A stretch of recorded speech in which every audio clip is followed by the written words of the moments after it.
Hey there, and thanks for joining Chicago Tonight Black Voices. I'm Brandis Friedman, and here's what we're looking at. Childbirth is deadly for black families no matter their income, according to new research. A podcast takes a deep dive into a 1997 hate crime in Southside Bridgeport. How to enter a CIA-sponsored contest to win a makerspace for your school. A new scholarship and fellowship with the goal of supporting City College's students on their way to becoming community leaders. I'm Angelito, and coming up tonight, we're taking a trip back in time with help from the Green Book. All that coming up, but our first story tonight, why childbirth is much deadlier for black women. New research right after this.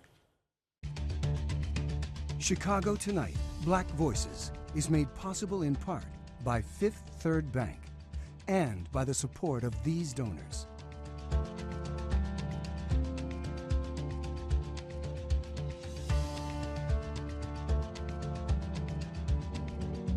At Fifth Third, we believe when diverse voices are heard and empowered, communities are made stronger, lives are made better, and the future holds greater promise for all. That's why we're proud to support Chicago Tonight Black Voices. Together, we can make a difference. Together, we can drive change. Childbirth is deadlier for black families than it is for white families, even for black families with high incomes. This nearly decade-long study from the National Bureau of Economic Research looked at births in California, finding that babies born to the richest black women were still more likely to die than babies born to the poorest white women. Here to talk about this research and why the difference is so stark are Dr. Dawn Collier, an associate professor in the Department of Obstetrics and Gynecology at University of Illinois, Chicago, and Janine Valerie Logan, founder and lead steward at the Chicago Southside Birth Center and the leader in residence at Chicago Beyond. Thanks to both of you for joining us. Dr. Collier, let's start with you, please. What does this report tell you? It tells us more of what we already knew, that black women are doing worse when it comes to the morbidity and mortality when they are in the hospitals.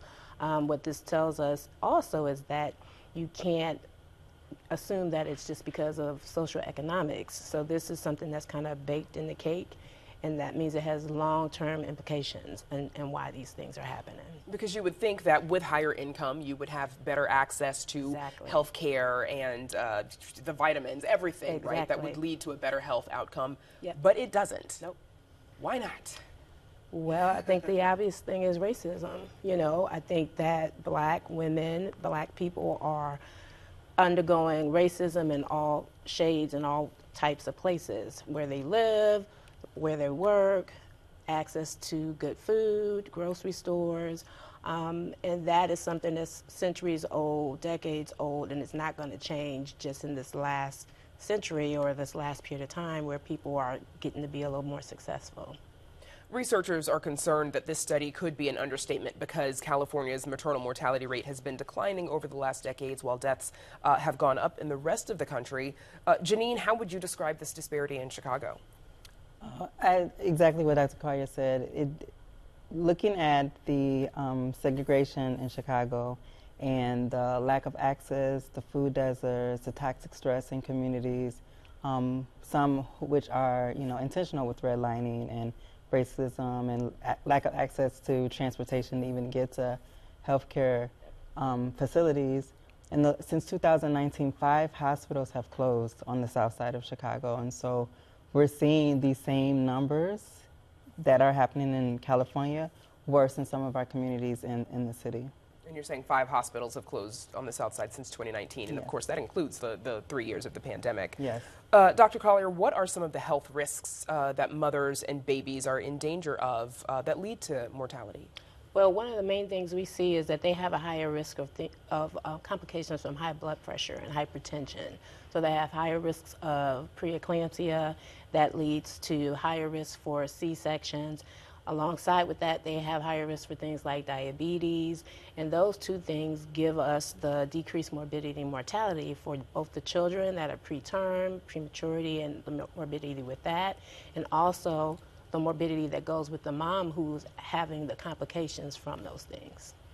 Janine, you're a midwife. Explain the importance of your services, especially because you are a black professional, and what that means to the families you serve. Yes, I am a midwife, and so for those who don't know, I see folks during their pregnancy, during their birth, and postpartum. I also provide some primary care as well as like family planning and wellness care like pap smears and things. It's really important. Like, I cannot tell you how many times I walk in the room and someone's like, number one, I've never seen a Black provider before.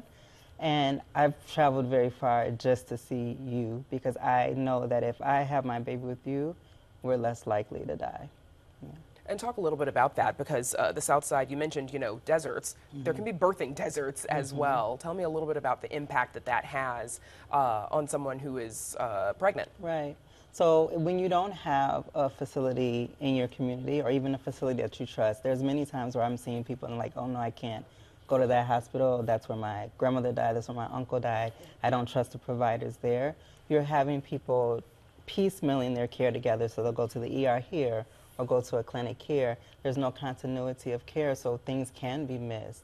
Appointments can be missed for lack of transportation. And so when people don't feel safe and comfortable and trust their providers, they're not going to be willing to talk about things that are really happening to them, like they're not eating, or the pain that they're having, or the stress that they're feeling. I imagine there's also a cultural component there as well, as being comfortable with someone who looks like you. Absolutely. I've seen people and they're like, I wouldn't tell another midwife this, or I wouldn't tell, you know, the doctor this, but I'll tell you. It's just us girls. Yeah. Dr. Collier, what are the factors that can contribute to birthing complications outside of a hospital interaction? Well, I think what we were talking about earlier is just access. So making sure you have regular care, making sure that you're able to get to the hospital in time, making sure that you have a pharmacy that you can regularly go to and get the medication you need, making sure that you can get into an appointment that you need right away. Maybe your appointment was 4 weeks away, but you need to see the doc in a week. And that's where we're talking about these deserts where we don't have access and the patients are not driving. They're taking a bus, or they have to, you know, rely on a ride. So that impacts how often they can get in to see us, and all of that impacts them having the regular care that they need, because they need to understand the importance of it, but if they're not showing up, they don't realize how important it is to have the access there. And we often reference, you know, of course, Serena Williams and how, you know, she had her own complications and had to really speak up to get the professionals around her when she was delivering her baby to listen. Janine, you're working to open the Southside Birthing Center. How do you hope this center changes the landscape of maternal care in Chicago? Well, one thing I'm really excited about is that the birth center will be community focused, right? And so I live on the South Side, clients will be from the South Side, so I understand what would be happening in communities, so what's important to community is important to me. I'll use the West Side, for example. I remember in the aftermath of George Floyd's murder, when the grocery stores were closed, and I knew people were having issues transportation, getting to the clinic to be seen. So we would be aware of that and, you know, meet people where they're at, do home visits and things like that. But it's really an exciting opportunity to provide that care to folks that look like me and vice versa. I think that's going to be really exciting. Just a few seconds left, Dr. Collier. What needs to change to provide better care to families? We need to increase access in the neighborhoods of the people that need the best care. We need to make sure that we're getting providers that reflect the neighborhoods that they're in. So we need to go into high schools and colleges and really help get our African American students back into medicine and into nursing and become midwives, because we know that patients do better when they look like the physicians that are taking care of them. So Black babies do better with Black physicians and vice versa. A lot of work. My thanks to Dr. Dawn Collier and Janine Valerie Logan for joining us. Thanks for having us. Up next, a resource for Black drivers during the Jim Crow era.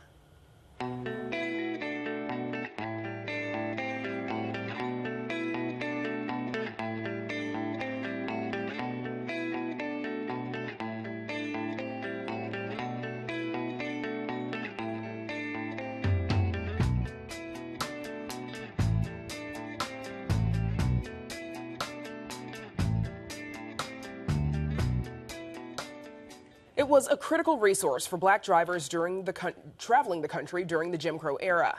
Now the Green Book is the subject of a traveling exhibit of the Smithsonian Institute on display at the Illinois Holocaust Museum in Skokie. It illustrates what it was like driving while Black all those years ago. Here's Angel Edo. But you need to be careful on the road. Old Jim Crow won't let people like us stop just anywhere. Driving while black, especially during the Jim Crow era, was not safe for black Americans. You may have had a map, but the map isn't going to detail for you if the town you're coming into is a sundown town, if you are going to be served at the restaurant, if you're going to have to enter through the back door. So by creating the Green Book, he was making black lives better and more enjoyable and safer. Now, in 1936, the Negro Motorist Green Book was created by Harlem postman Victor Hugo Green, and it was actually modeled after another book that had been created for Jewish travelers during that time. For us, we are a Holocaust museum, but because of the Holocaust, it's also part of our mission that we look at other social justice issues, human rights violations, human rights atrocities, and certainly the Jim Crow era and segregation in the United States. And then this amazingly creative, entrepreneurial, and almost simple response to it is something we wanted to highlight. We educate people through the exhibitions that we have on the Holocaust and on other issues so that we can create a more active and engaged citizenry that will actually take action in their community and fight for a better society. For nearly 30 years, the Green Book led black drivers down roads by outlining restaurants, hotels, safe houses, and other safe spaces they could frequent without fearing for their lives. Chicago and Marlene Flagg came to visit the exhibit to better understand the experiences of her Southern family, like her aunt. When she was driving through a certain town of Mississippi, her children were in the back seat.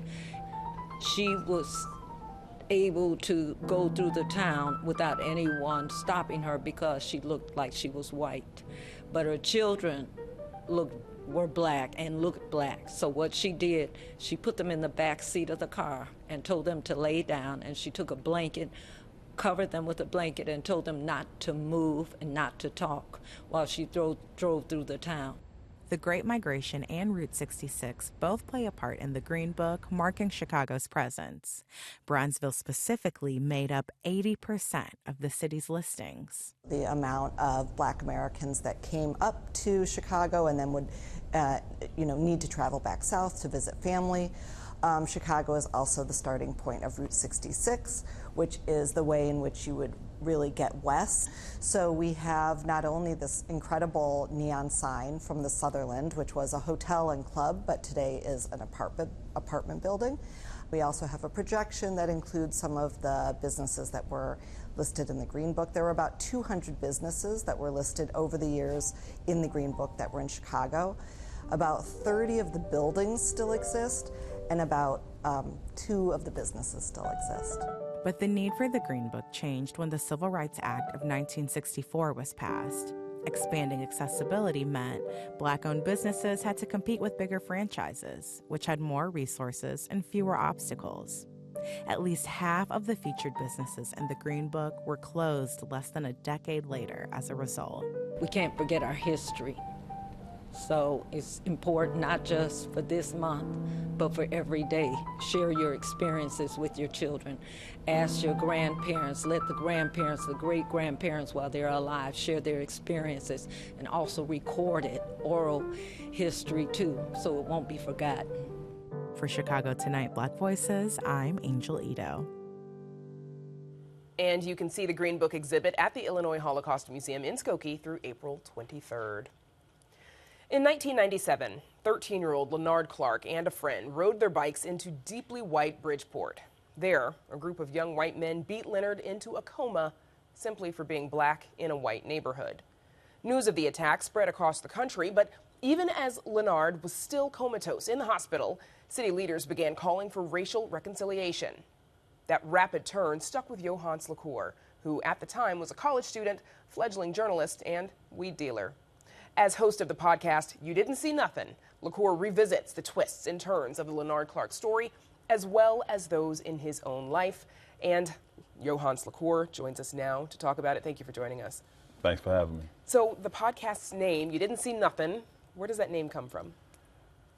It actually comes from a guy who saw something, well, who was there, right? So there was a guy from Bridgeport who witnessed this beating, called the police.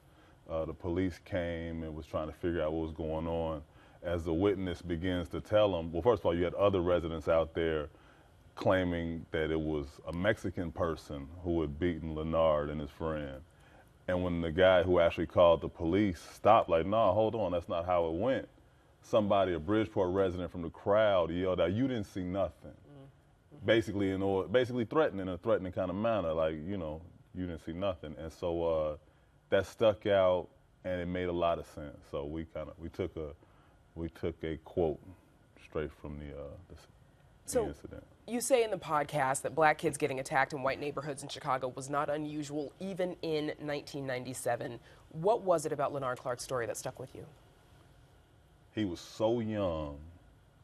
He was beaten so viciously in Bridgeport by young men much older, much bigger, and it was close enough to my own home and where I came up in Hyde Park that I felt like I just had to do something about it. It felt like it was happening on my watch, for real.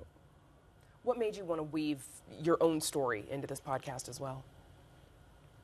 My producers and I felt like I had an interesting perspective on race relations in America and Chicago, having been out of the system, out of the real world for so long. I was in prison for 10 years. And so that kind of ability to look back just offered me a kind of unique perspective. And we felt like just the story of me being a 23-year-old untrained journalist diving into a case that big was also a story in itself. And so, yeah, the twists and turns of my own life kind of mirrored his, and it kind of becomes a tale of young black men, Leonard and myself, in Chicago during that time. You used some archive footage, including from Chicago Tonight's coverage of the story in the podcast. Here is a clip of the late, great Elizabeth Brackett interviewing a Bridgeport man about the arrest of the 3 young men from the neighborhood.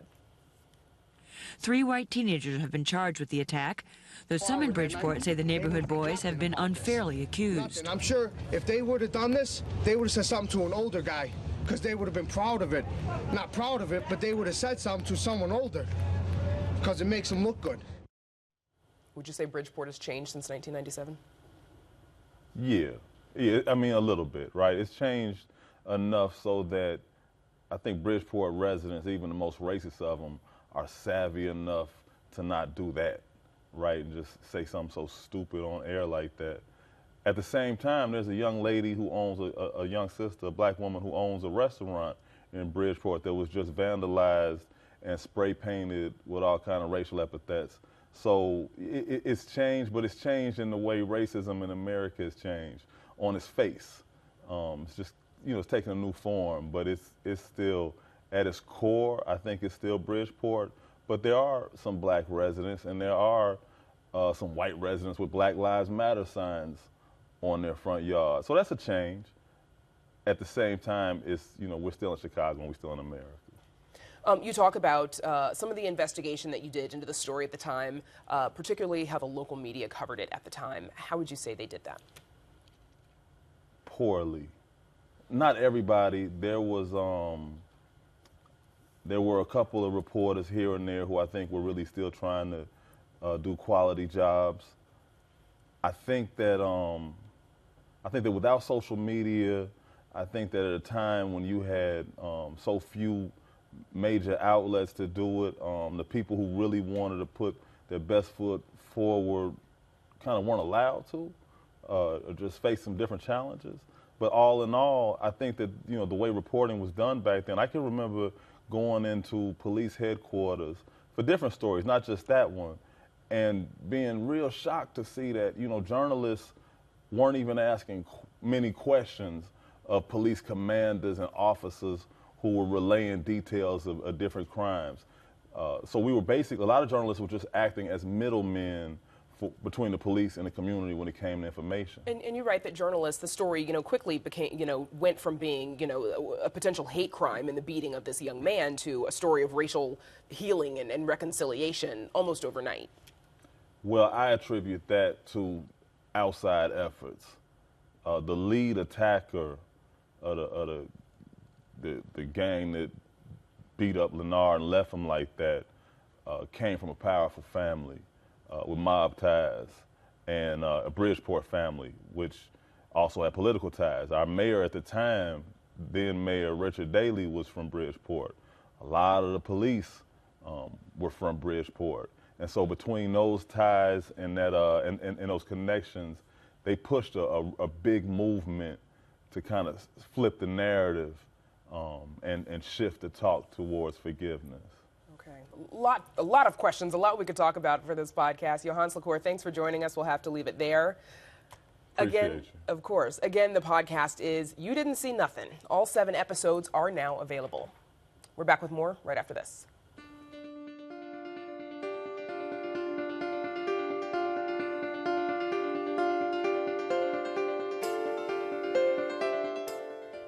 What could your school do with a $30,000 makerspace? With a goal of promoting science, technology, engineering, arts, and math education, the CIA, you heard that right, and Oak Ridge Institute for Science and Education in Tennessee are partnering to host Mission Possible. It's a competition for STEAM educators in Chicago to win their own makerspace full of equipment that encourages problem-solving thinking. Mission Possible Makerspace Nation is a competition hosted by the Central Intelligence Agency for 3rd through 12th grade educators.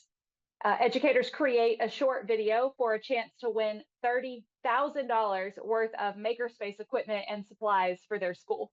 Materials in a makerspace can include everything from 3D printers to electrical circuits and robotics components to cardboard, paper, and glue. Of course, some schools don't have the financial resources to implement something like a makerspace. So winning $30,000 to buy makerspace technology would make a huge difference for STEAM education at any school. Anyone who educates STEAM subjects for 3rd through 12th grade in any public or private school in the city of Chicago is eligible to enter this competition. The important thing to remember is that participation is not limited only to classroom teachers. If you are a media specialist, a STEM coordinator, a technology coordinator, a principal who is interested in bringing a makerspace to your students, then this is a competition that you should enter. And to enter, educators must submit a short video illustrating the need for a makerspace in their school. The deadline to apply is March 10th, and you can find more information on Mission Possible on our website. The City Colleges of Chicago announces the Timuel Black Scholarship and Fellowship Program, honoring the life and work of the late City Colleges professor, activist, and historian. The program's goal is to help 20 current City Colleges students selected as fellows to develop as community leaders in the mold of Timuel Black. We want them to explore and examine themselves within the context of being a student at City Colleges, within the context of being a fellow, in addition to be getting some really great content from grassroots leaders that the chancellor has specially identified that align with Timuel Black's methodology, his theology, and the way in which he managed his work in the community. They're going to have an opportunity to take a bus trip down south to Selma, Alabama, where Dr. Black hails from. He was born in that area. And so having that experience, leaving Chicago, following the trail from Chicago down south, participating in conversations around grassroots activism and engaging community and institutions in creating transformation and change is what the students should get from this experience. Mrs. Zenobia Black has been instrumental in working with us to make sure that her beloved husband's legacy is really ingrained in this work. And so we are working with her to develop a small committee of folks that will after the first review of scholarships, have an opportunity to learn about the students and help us to determine who will actually be the final recipients of the scholarship. The deadline to apply is April 15th, and the applicants must be currently enrolled in the City Colleges of Chicago, with plans to remain enrolled through spring 2024. A fellowship luncheon will be held on June 15th, and you can find more information on the scholarship on our website. That's it for tonight. If you're watching us on Saturday night, know you can also catch Black Voices and Latino Voices on Sundays beginning at 10 p.m. And join me and Paris Schutz next week at 10 on Chicago Tonight. We leave you tonight with more from the Green Book exhibit at the Illinois Holocaust Museum. Now, for all of us here at Chicago Tonight, Black Voices, I'm Brandis Friedman. Thanks for sharing part of your weekend with us. Stay healthy and safe, and have a good night.